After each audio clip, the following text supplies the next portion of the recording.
Hello and welcome to the second video for emission spectrum experiment. In this video, we are going to discuss the results obtained by the experiment and how it led to the formulation of Bohr's atomic model. So, we observed that these gases glow up when filled in discharge tubes and high voltage is applied across the ends of the tube. And just for your information, please see at the right. I have shown two images. These are sine bulbs. Um, these were used in the 20th century. The gases are filled in these tubes, which can be made. These tubes can be made of the desired shape, whatever we want, and the gas inside glows up when voltage is applied across the ends of the tubes. So, and these sine bulbs are also used these days, but we have LEDs which are much more energy efficient. So a basic overview of what we saw in the experiment. We took some gases in the discharge tube and applied high voltage across the ends of the tube, and the results obtained were like. Mm, so these were the spectral lines which we saw. The observations of the experiment were uh, the line spectra for every element was unique. Every gas which we took for the experiment had its own different spectral lines. Every different spectrum has comprises of different colors. As you can see on the right side, I have shown the spectral lines which we obtained for the hydrogen, and as you can see, this is red color, blue color, violet color, all distinct, different colors, right? So every different colors has its own different wavelength, and there's an energy corresponding to every wavelength. So different wavelengths implies different energies. This you can relate from the Planck's quantum theory. E is equal to hc upon lambda. So different lambda implies different E. Now also you can see from the picture here, I have this red color 656 nanometer.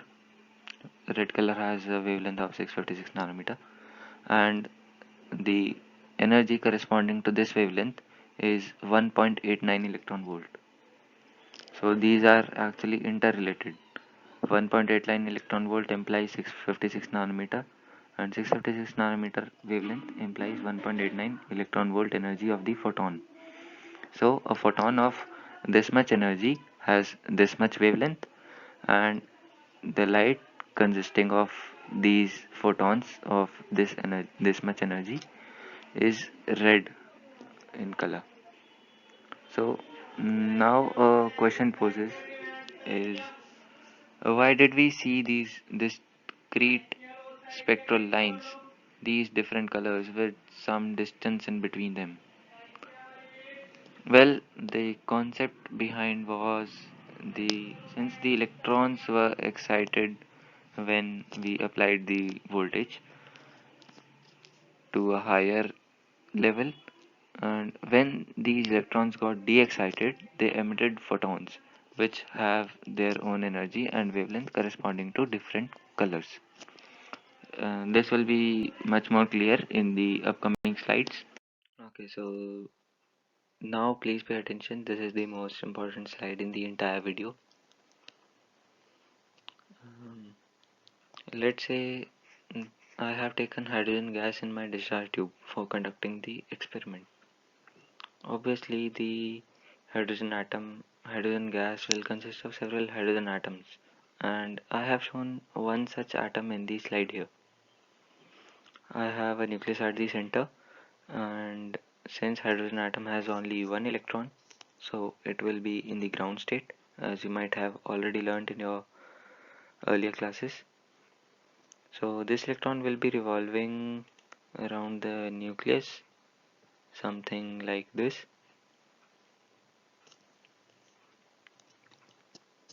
And when I apply the voltage across the ends of the tube, the electron basically just absorbs energy and gets excited to some higher energy orbital.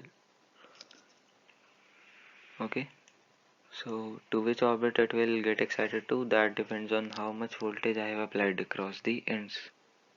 Okay, so for now I am just assuming that the electron excites from n equals to 1 to n equals to 4, and earlier it was revolving in the first orbit, this orbit, and now it revolves in the n equals to 4 orbit.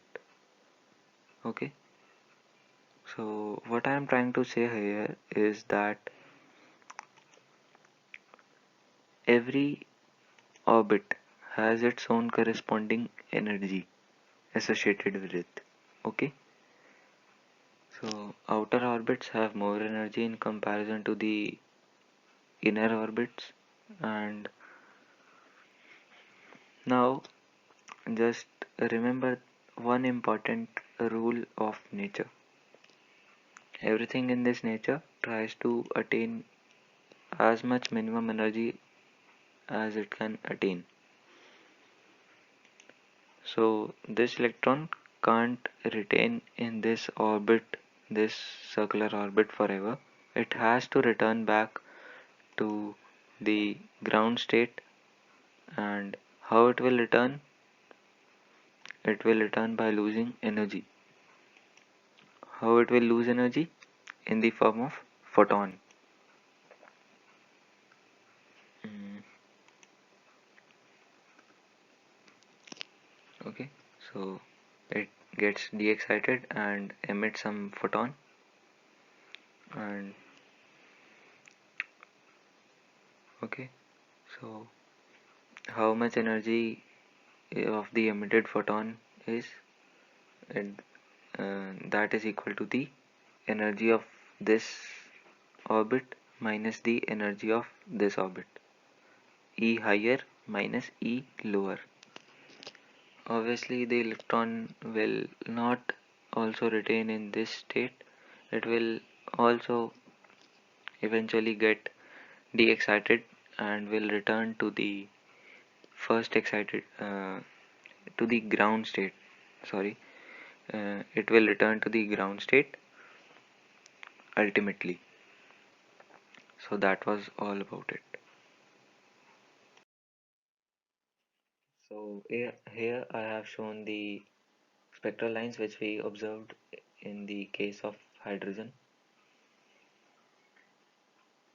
So how we obtain these spectral lines, and why, where are the other colors, why are the other colors missing? This can be easily explained by the following.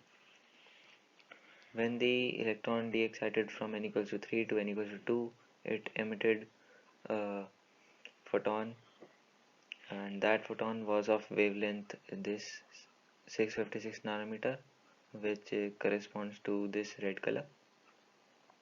When the electron de-excited from n equals to 4 to n equals to 2, the photon emitted had 486 nanometer wavelength, and the spectral line obtained was this. And similarly for the case of n equals to 5 to n equals to 2, and for the case n equals to 6 to n equals to 2. And one interesting thing to note here is that I have taken the final orbit of the electron to be n equals to 2 only, from any n equals to 3 to 2, 4 to 2, 5 to 2, 6 to 2. Why have I taken only the n equals to 2 orbit to be the final orbit? This is because all other transitions will emit a light which will not be in the visible range. So let's say I have n equals to 6 to n equals to 4, the energy of the photon will not will have a wavelength, which will not be visible on this spectral lines which we observed. And where are the other lines uh, missing in this spectral spectrum? So uh, no other color would be possible since the electron cannot exist in these between these states or may have some different color. So these only had these distinct colors and not the continuous spectrum band. So now just we list some key points which we arrived at. The since the experimental results were exactly identical for any particular element, every time we did the experiment on same gas, the results were identical. Okay, so it implies that it will have some definite energy orbits.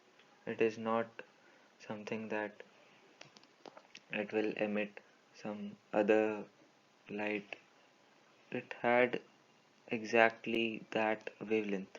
So exactly that wavelength implied exactly that much difference of energy in the orbits. And the electrons revolve in fixed circular orbits. Those orbits were exactly fixed and fixed for every element, each having definite fixed value of energy. So each orbit had its own fixed value of the energy. So if we say that an electron in an orbit of energy 5.2 electron volt, so it simply means that the total energy of the electron is 5.2 electron volt in that orbit. So when an electron is excited, we did it by applying the voltage across the discharge tubes. It absorbs some energy and transmits from a lower energy orbit to a higher energy orbit. And when it gets de-excited, it loses energy to emit a photon and transmits from a higher energy level to a lower energy level orbit. Okay, so these were the key points which we observed.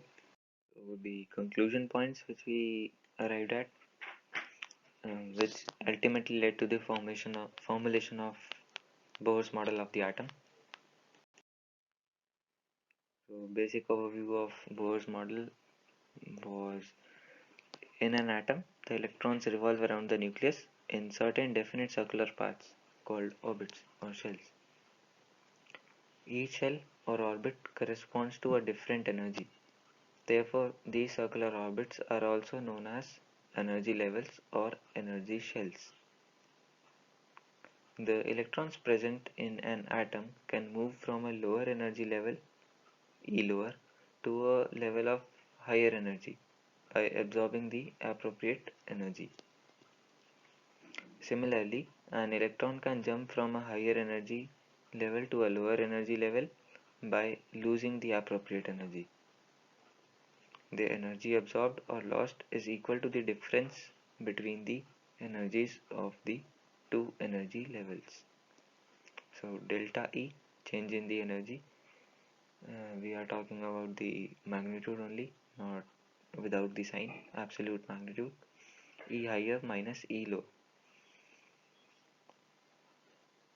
Okay, so this is how this is basically what the experiment was all about.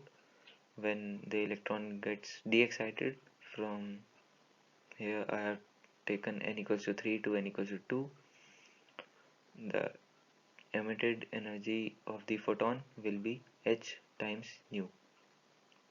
Nu is the frequency of the emitted radiation, which corresponds to a color. Okay, so these were the sources. Okay, so thank you. And if you note carefully that these are also the neon sign bulbs which I talked about in the very beginning of this video. So again, thanks for watching.